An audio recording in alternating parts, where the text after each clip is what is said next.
Hei, er du lei av å fylle luft i dekket som bare går ut igjen? Da skal du prøve en dekktetner.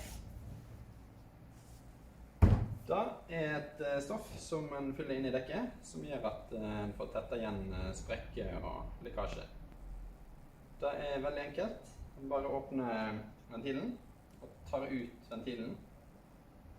Her er det verktøy.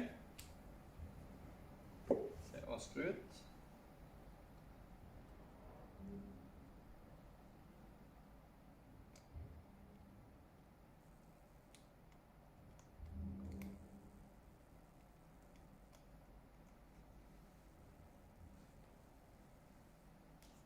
Ut med den.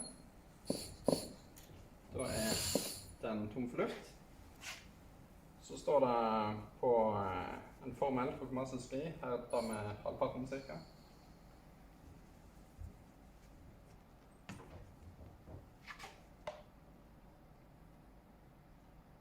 Greit å klemme litt så ikke det lekker ut så masse.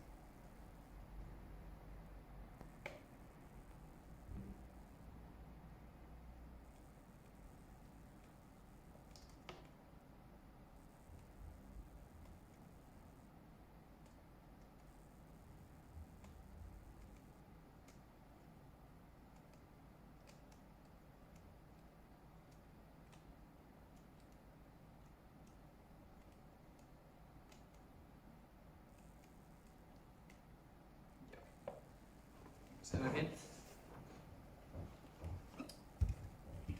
Så skal vi bare få i ventilen igjen og fylle luft. Så skal dette ligge inni her og tette igjen da, så ja, sprekker.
Yes, da er den klar til bruk.